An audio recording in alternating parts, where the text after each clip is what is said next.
Okay, well, let's begin.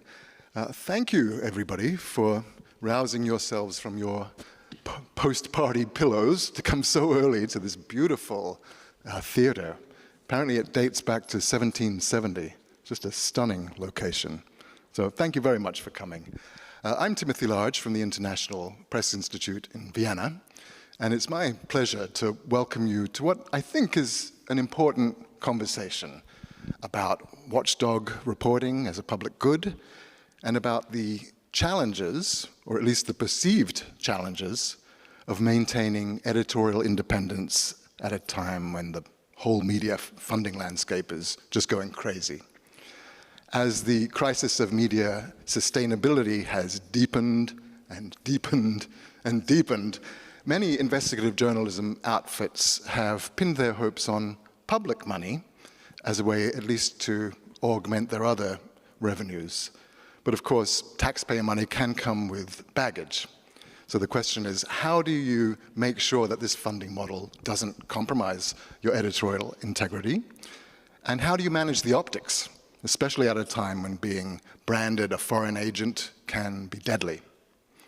To discuss these issues, and I should just mention, this is not a debate about state media or public media that's been captured by state. This is about independent public interest journalism seeking taxpayer dollars or euros or whatever to keep doing what they do best, holding power to account and so on.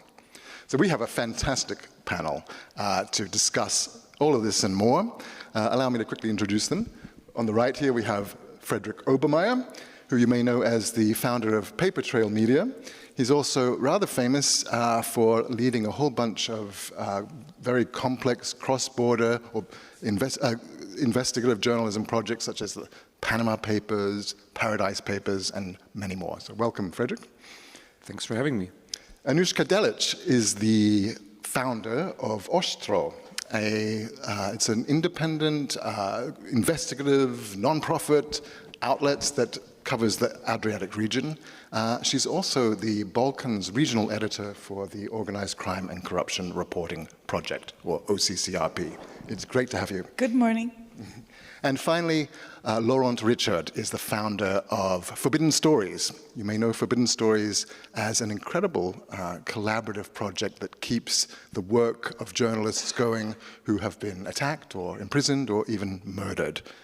He's been behind many stories such as the Daphne Project and more recently the Gaza Project. And I believe Laurent and Richard, Frederik and Laurent, you were on a panel about the Gaza Project just at Perugia this time. Very interesting stuff.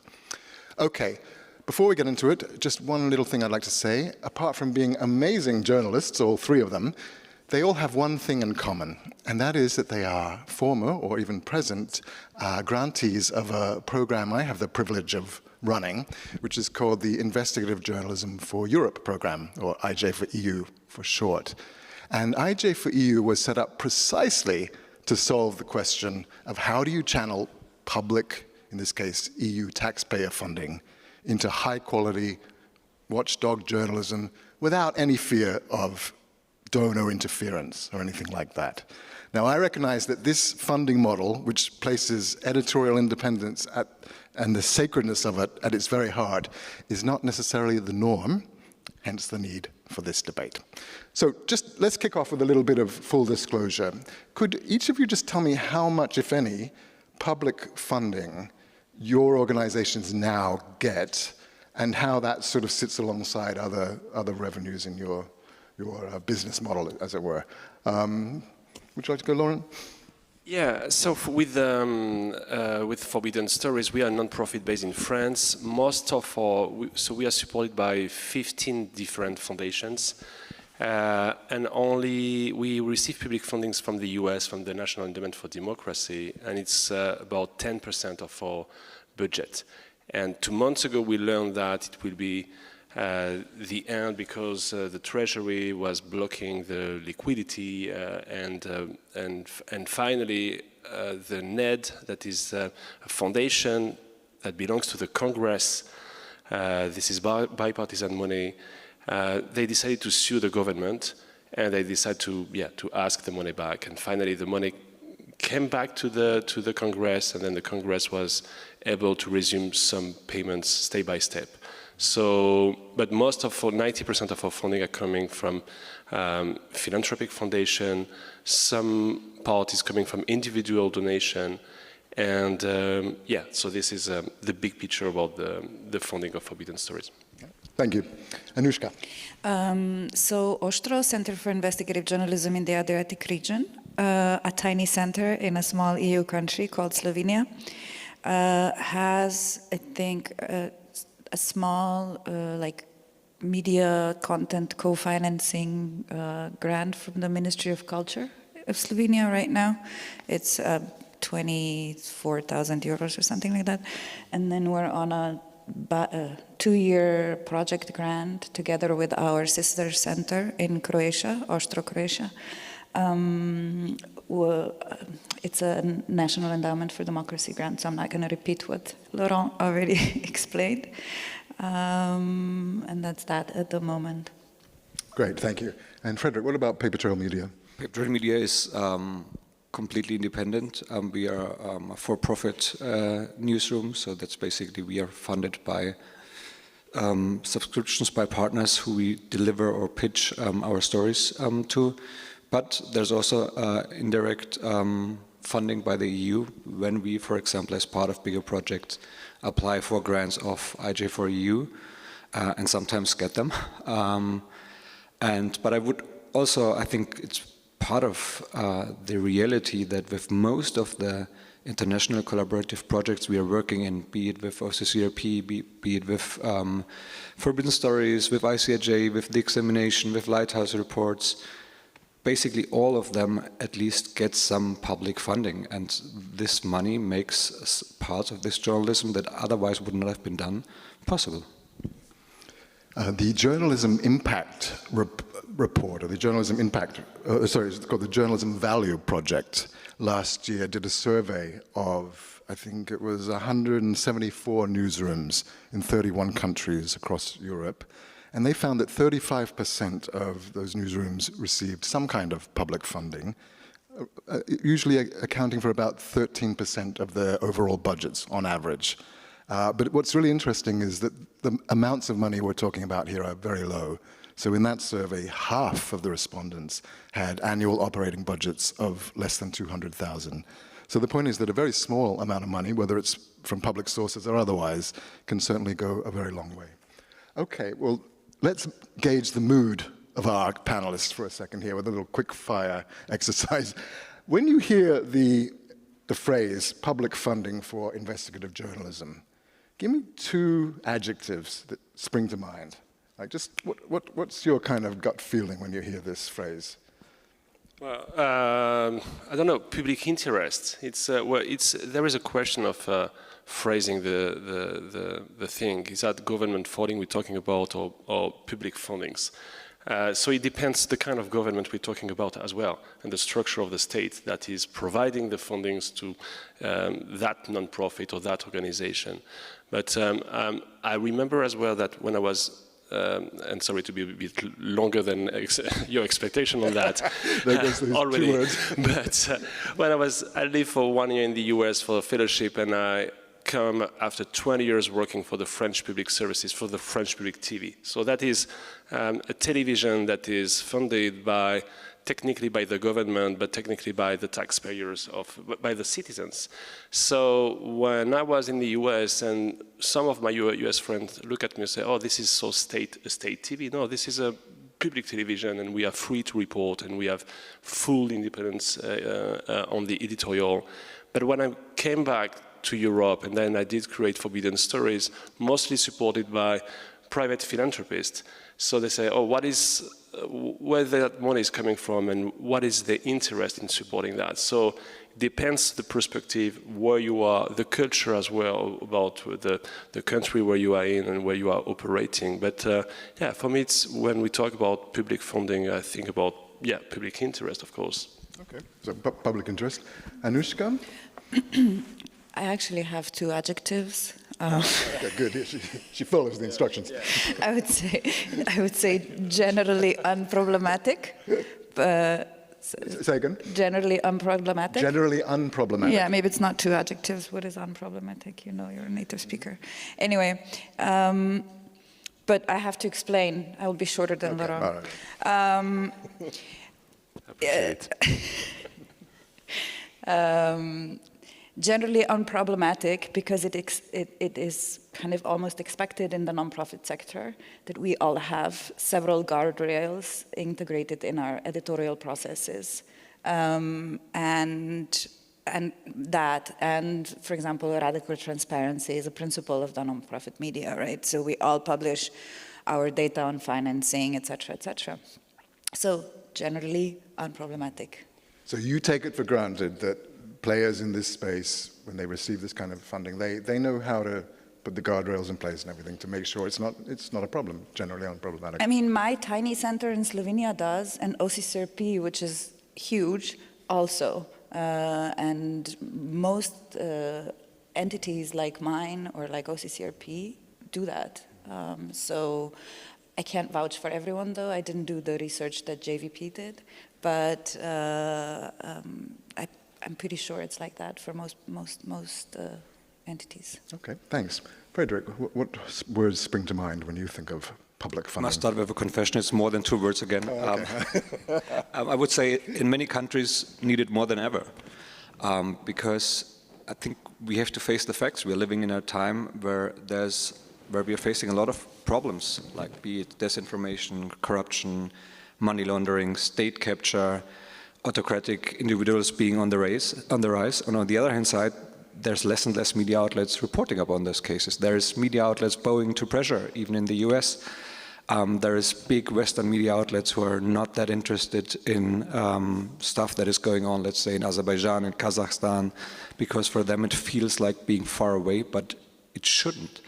And this is where non-profit organizations like Forbidden Stories, OCCRP, ICIJ step in, coordinate work that otherwise would not have been done, and they help journalists on the ground in those countries that regularly face threats, being imprisoned, being put in front of a sometimes corrupted judge.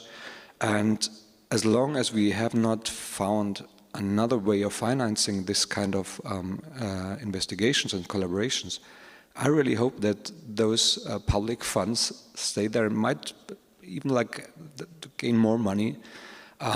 If somebody has an idea here for like replacing them, let's go for it, let's discuss it. I'm more than happy to do so, but so far I don't see it on the horizon yet, unfortunately. Yeah, unfortunate.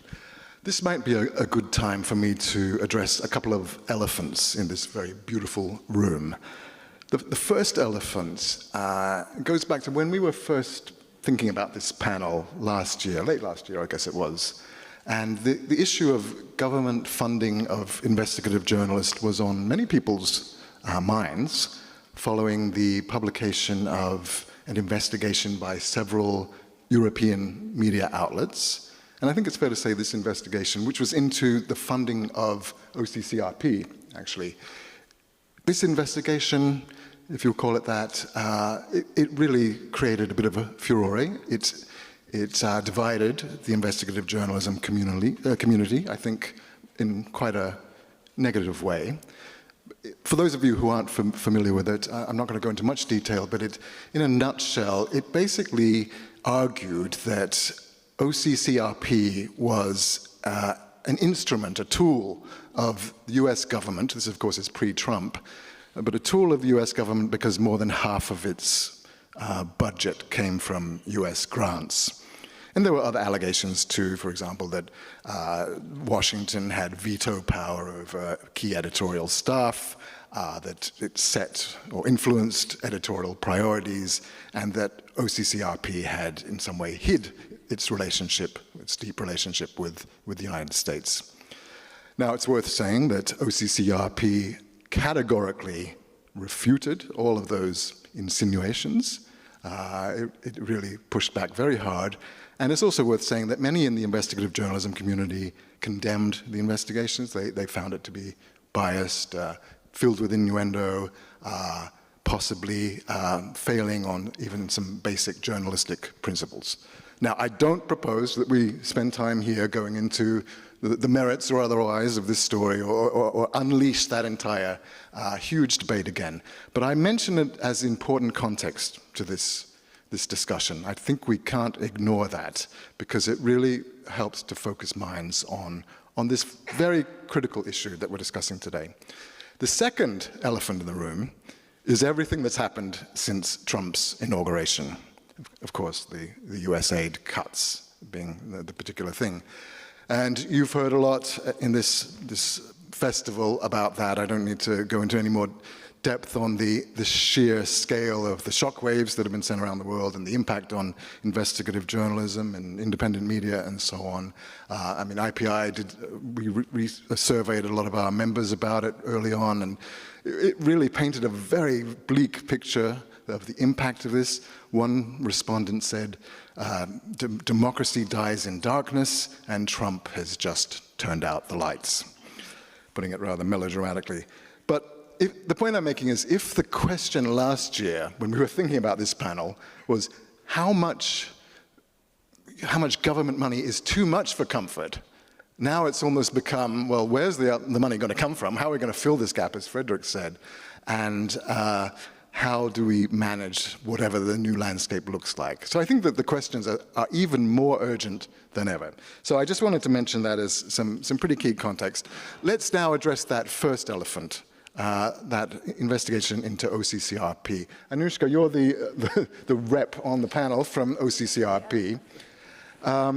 Just for the record, first of all, in your experience, have you ever felt any influence from the US government, or indeed any other donor, trying to shape your editorial priorities or anything like that? Have you ever felt donor interference? Never ever, cross my heart, hope to die, all that stuff.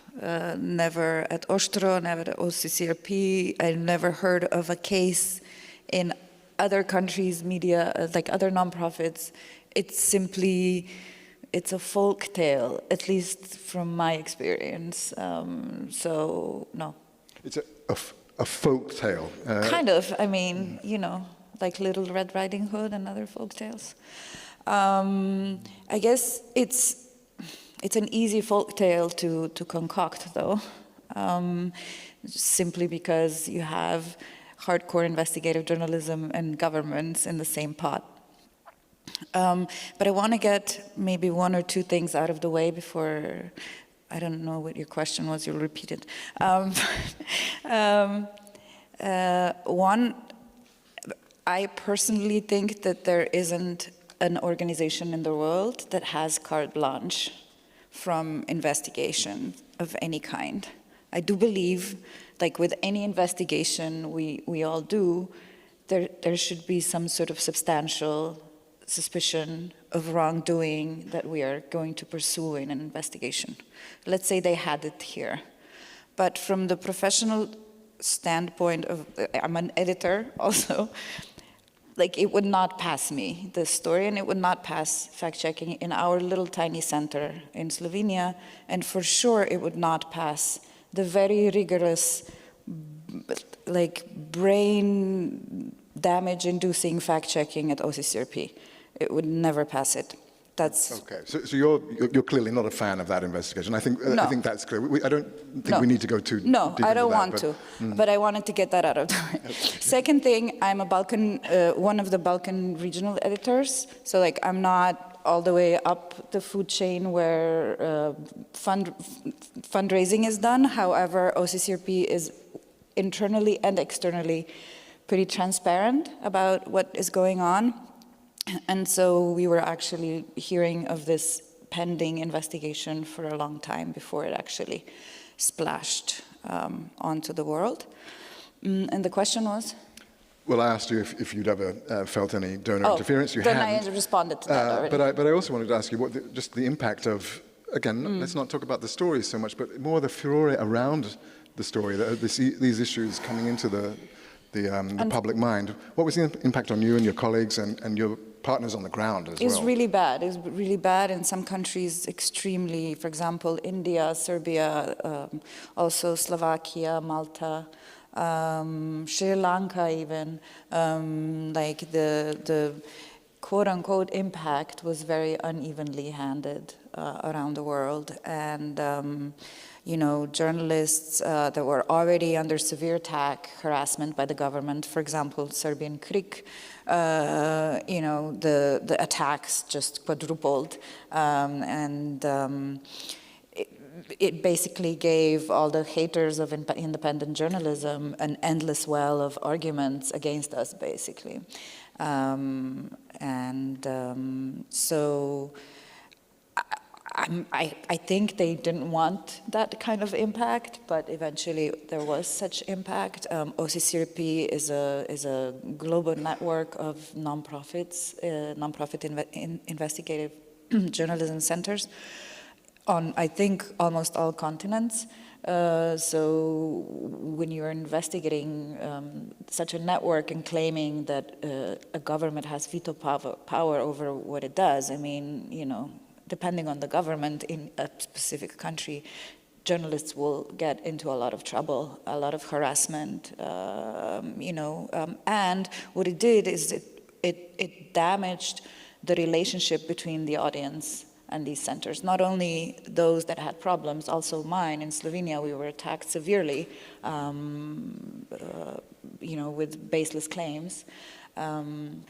So it really did a lot of damage, essentially, and that's not the impact that I would be bracing for. Yeah, okay, thank you. Does anybody on the panel have any sympathy at all with the idea that, you know, it's not a great thing to be too in bed with a donor, especially a government donor, that in fact, even that the perception alone is, I mean, was there anything in that sort of expose? I don't want to focus on the OCCRP, but more the general principle.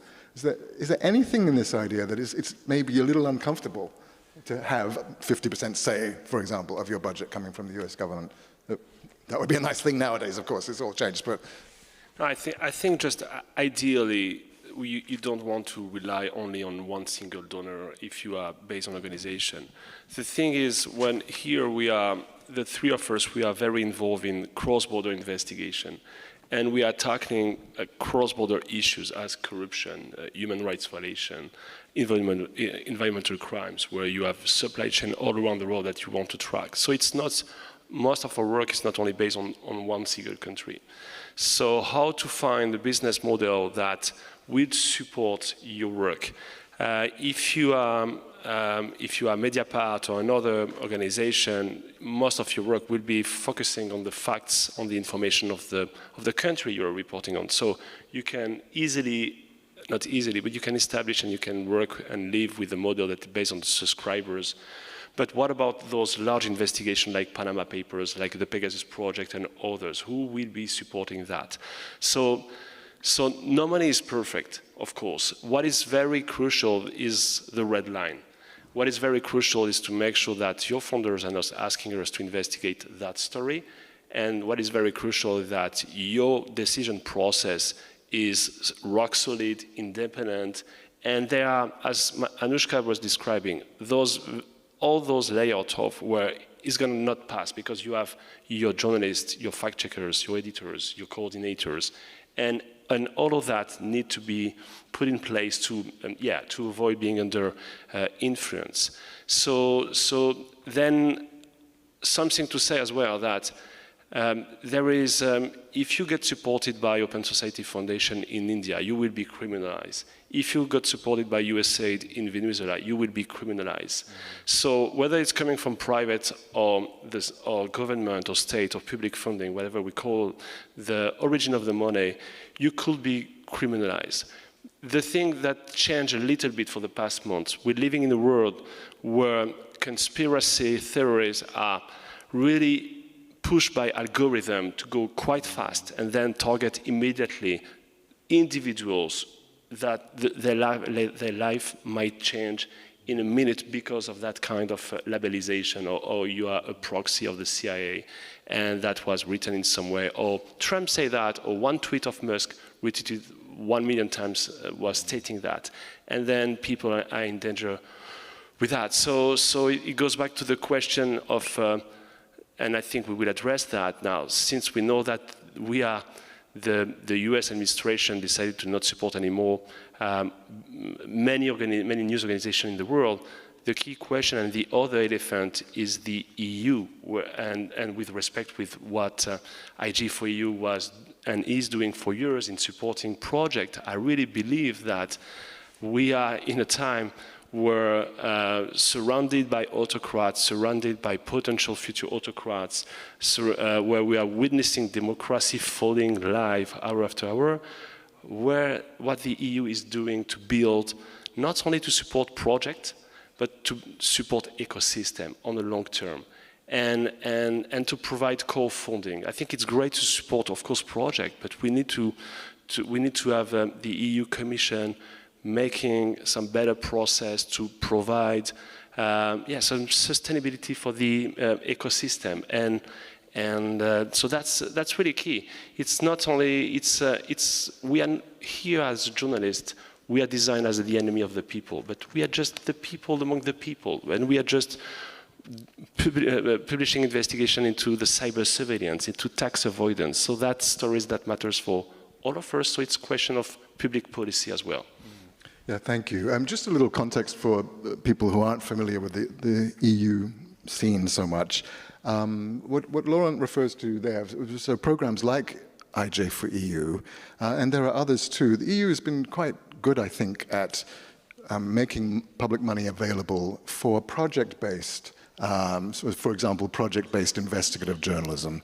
So the way it works with IJ4EU is that predominantly taxpayer money is pooled with some philanthropic money, and that flows via neutral intermediaries, and in this case the neutral intermediaries are the organizations that make up the IJ4EU consortium, so that would be IPI, my organization, and our partners, the European Journalism Centre and European Centre for Press and Media Freedom and Arena for Journalism, and through a selection process involving independent juries and a very robust system, there is a clear firewall between the grantees and the donors, and even between the implementing partners and the donors.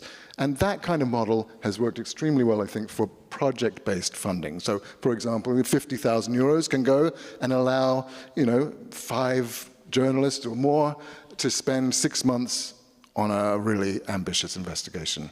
But what you're saying there, Laurent, if I understand you correctly, is that what's needed in addition to that, or especially needed, is more of that kind of core funding, structural funding, not just project-based funding, to help everybody keep the lights on as they do their work. Yes, absolutely. And grant fighter from IJ for you were great and very efficient. But I think really we need to change, we shift entirely the paradigm.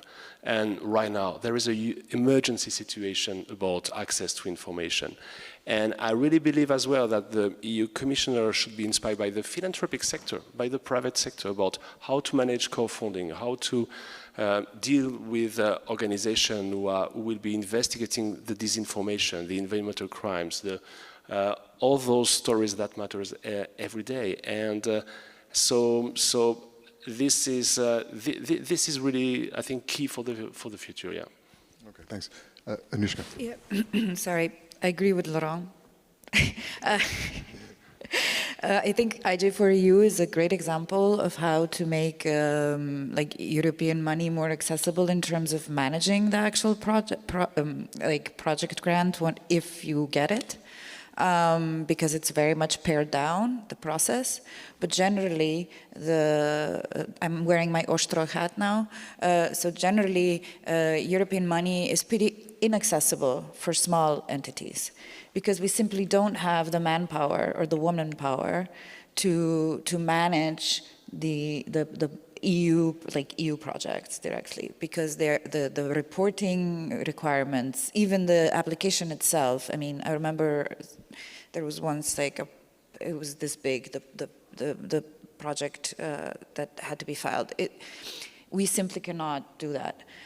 But we could if there was more internal development money for organizations available, like core funding or simply project funding, but for internal development.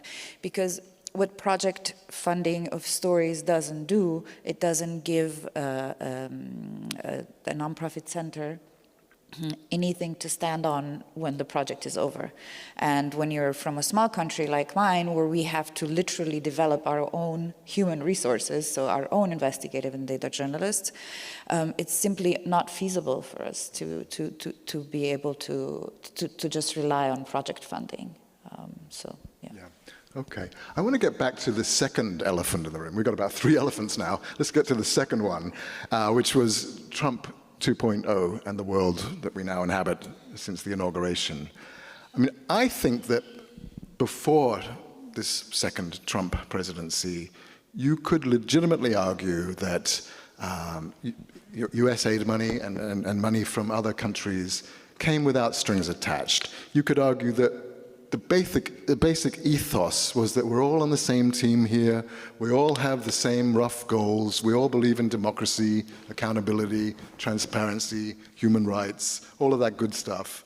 And we're all kind of trying to we see the value of journalism to create fairer, better societies and all of that. And now under Trump and under Doge, the messaging couldn't be clearer. Any money, if there is any money left, needs to go to America First interests. It's no longer lofty ideals of the kind I just described. It's a totally different landscape. And we've seen how this is, as I said earlier, this has completely devastated our sector. So I guess the question is, maybe one for you, Frederik, when you sort of lie awake at night pondering the world we're in now, thinking about how terrible things are, what do you think the new media landscape looks like, particularly for public interest investigative journalism, and where do we go from here? I mean, you did mention the need to drum up more public money, but just kind of paint us a picture of what your analysis of this very fast-moving crisis we're in. How does it play out? That's a mean question, because I arrived here in Perugia, leaving my Weltschmerz in Germany, and enjoyed the sun and the Aperol, and now we are back here. No, I would love to paint a bright picture, but I think we have to face the facts that many public interest-orientated investigative newsrooms might die. I think there will be less organizations. We will have something like a shrinking sector, but I also, and that's bringing me to the brighter part of the answer, I really hope that helps us to make those organizations and networks that survive more resilient, more cooperative among each other, sometimes maybe share infrastructure to not double the efforts and thereby basically burning money that we need on other parts. And I think the whole discussion will also strengthen networks, because I think the best guarantee for independent reporting is having journalists from different outlets, from different parts of the world in one group, because they all act as a corrective. We all know we as journalists have big egos, and it would be naive to think that in a group of, let's say, 100 journalists from different parts of the world, one could influence or control what is going to be reported, because there's immediately a big discussion. So I have, for example, never experienced it in ICIJ, Forbidden Stories, nor OCCRP projects. There was quite on the contrary, always the push of the group and the editors we have to hold the powerful accountable, no matter what it costs, no matter if it brings some of us in trouble. We will stand together. And I think that's a chance for us, standing together and get rid of the problems of the past, and facing what we need. We need more investigative journalism, more collaborations, and more solidarity for our colleagues who work in very dangerous environments. And I think that's a chance now for us. Yeah. Anybody else got a view on this? I think that regarding what we are monitoring, observing here from Europe about the US situation, so I don't know, and nobody knows here what is, where if that will come from the judge, from lawyers who are fighting every day the Trump administration, or with the work of the newsroom, who will be the other power from democracy, from civil society, who will keep the fight. I really believe, just based on what we are seeing, that on the threats and about the threats against press freedom and news organization in the U.S., that. And again, that's the base and the DNA of Forbidden Stories, that the collaborative model is one, not the only one, but one of the tool or mechanism that is more useful than ever. When we are facing threats, we should team up, and I know that in the US, it might be sometimes more difficult to convince a US newsroom to be part of a collaborative project. But in the meantime, the first example of collaboration between journalists was a US one in 1976 with the Arizona Project. So when we talk about topics like migration, diversity, gender, or those topics that are really targeted by the Trump administration in so many ways on the education at the university, within the newsroom. Some newsrooms have been prosecuted because they were revealing the place where some migrants were deported. And so I really believe it's time to team up as well with the international newsroom. When we look at the impact of the U.S. cuts on HIV research or aid or many other things, yeah, that's the only way to document, to collect with efficiency in a transnational way the matters that we are talking every day. And for sure, for years, every time we are publishing a project with others, people will say, oh, that's a conspiracy. Panama Papers was the CIA, that's a conspiracy. Pegasus Paper was a conspiracy. So we know that, but we should keep focusing on the facts on our team. We are addressing some criminal networks, the corruption. It's based on some international networks. So we should, offer a collective response more than ever when we are seeing what we're seeing today. Absolutely.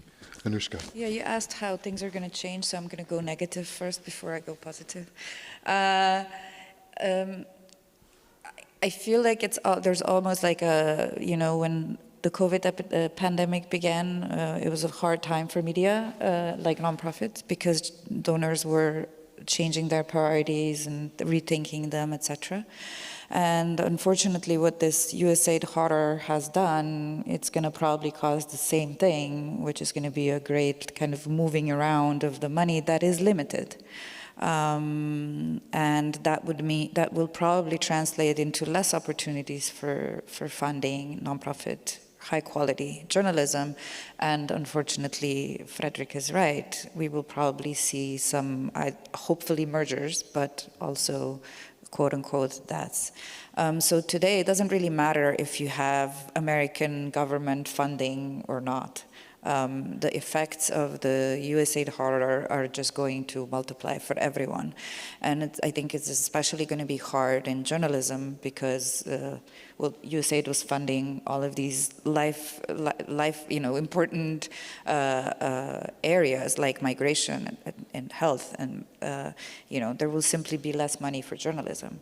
And somehow we have to, replenish that. But we also have a perception problem with the profession in general, and we expect the public that, on the whole, believes that we're corrupt and dirty, but we need the public support. So I think we have a lot of work to do, and I agree with my co-panelists here.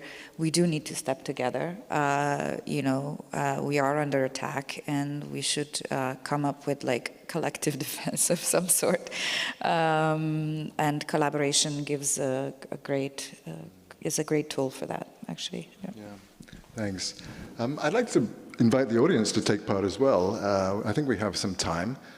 So yes, we have a roving mic. Yes, the gentleman with the white shirt there. Please feel free to identify yourself as you ask a question. Sure. Fernando Morales de la Cruz. I'm a journalist born in Guatemala, and since 11 years I have focused only on investigating the violation of children's rights by corporations. And one of the elephants in my room is Norway, which of course finances lots of journalists. NORAD even finances investigations that everybody praises. But obviously, Norway is the richest investor in the world, 1.8 trillion assets under management. And I never heard of anybody investigating the pension fund, for example. Another elephant in my room is the World Economic Forum. While thousands of journalists go to Davos, and nobody talks about how the World Economic Forum profits from the exploitation, the members, the corporations, 1,000 of them, of more than 75 million children. So the problem perhaps in funding journalists also has to be seen when networks are established and they say, oh, we're going to cooperate with Aftonbladet or Svenska Dagbladet, but the Norwegian pension fund is a shareholder in Schibsted, which actually owns these brands. So I think it's important when you want to investigate a story and you make a partnership with, I don't know, a Swiss media group, that you actually start looking and say, this guy is a colonel in the Swiss army, but he's also the boss of this media organization. So I think it's not so simple as to say, okay, there is a grant like you have from the European Union, which is a little bit more transparent, and then you're starting looking at, okay, who are the shareholders? And how does all of the landscape in the Nordic countries, for example, is influenced by the Norwegian pension fund. And all of these investigative journalists are not willing to investigate the Norwegian pension fund. I doubt that any of you speak Norwegian. But my question is really, can we please think also about the big elephants in this room, not only my room, the World Economic Forum and Norway, but I think they deserve some scrutiny. Yeah, thank you for that. Thank you very much for that. I would say that the litmus test of whether journalists can remain independent while receiving funding from a government or taxpayer sources is exactly the extent to which they are able and comfortable with investigating the very source of those funds. And I'm encouraged, at least on the IJ4EU front, that so many of the stories that are funded by the European Commission have gone after the Commission itself and other institutions of the European institutions. I don't know the example in your... Right, thank you. So whether that can be done with recipients of Norwegian money, I just don't know. Okay, interesting. Does anybody have a response to that question? Or, yeah, Frederik? You've spoken so little today, Frederik. Thanks a lot, Anuska. I think that brings us back to the original Mediapar investigation. I think it was a reminder to all of us that there cannot be enough transparency, even if you are thinking that something is on your webpage, that there's annual reports listing how much government money you receive. That can still be that like notion of this being not transparent enough because you have to search for it with 3 clicks instead of 1 click. And I think that also brings us to what you mentioned, Fernando, is we have to be more transparent in our reporting where money comes from, if there is potential conflicts of interest. But I do see silver lining here. I see in more and more stories internationally that there's little disclaimers. The author worked with the subject of this reporting 10 years ago and they're sitting on the same board. I guess that Mediapar will also be more transparent in the future about the funding of their cooperation partners. So I guess that we are on the right way, but we need critical voices like yours, like to be a constant reminder that this stuff needs to be addressed.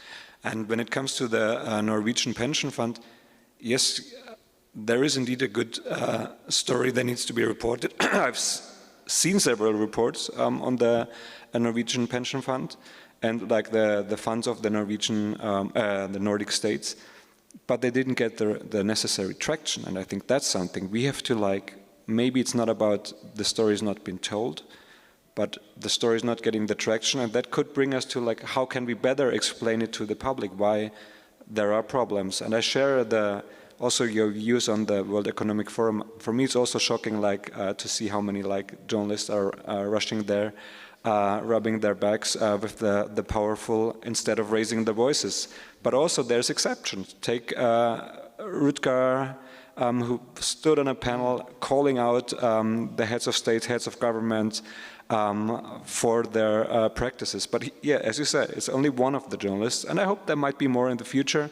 But there's also one reason, and that brings us back. Investigative journalists are not that often invited to the World Economic Forum, so maybe that's one of the reasons. Yeah, let's go next year. Anuska, did you want to? Yeah, just quickly.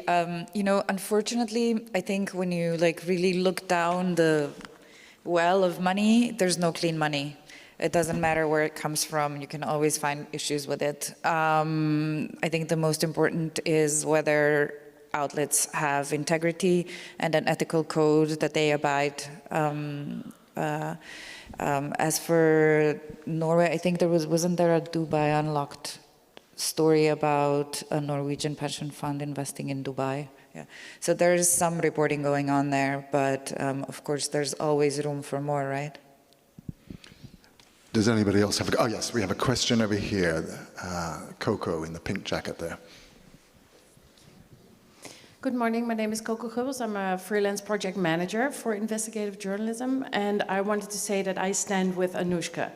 And especially a lot of smaller newsrooms don't have the men or the woman power to really do the project management part when you have to ask for the money, manage the money, do some stakeholder management, etc. So I was talking to a lot of funders already that if you give the money for larger cross-border journalism investigations, for example, that the funders also give a project manager to the team which has 2 wins. So the team can have a project manager to manage all these things and focus on the journalism, and then the funders will have someone in the team to make sure that there is a good output, or at least there is someone watching the money. I wanted to ask whether the newsrooms would be interested in standing together to go to the funders and make sure that we have these kinds of persons working together with the funders and the teams. So I think if I understand it correctly, Coco's asking if there's a space to integrate project management within cross-border collaborative teams with proper funding to make sure things work smoothly. Possibly a subtle plug for your own services, it must be said. I think just to answer a little bit on that, I think it's good to keep the funders where they should be and they should stay as well. I'm not sure that having a project manager coming from the funders managing our own project regarding the confidentiality we need to preserve and the way we think it should be an efficient managing process. I think we should separate that. While I understand in the meantime that dealing with the fundings requires a lot of time and expertise, and sometimes it's difficult to support that kind of skill, that kind of talented people coming from another part of the ecosystem that we are not very well connected within our newsroom ecosystem as well. So I understand where your point. In the meantime, I would be extremely careful about this. Any kind of other implication of the funders within the structure that is leading the investigation. I think we're just about out of time now. Do we have time for one more question? No, okay, we are out of time. So thank you very much to all of you in the audience, and thank you to Frederik, to Anuska, and to Laurent. It's been a really fascinating conversation, and I'm very grateful for your insights. Thanks for the moderation. Thank you.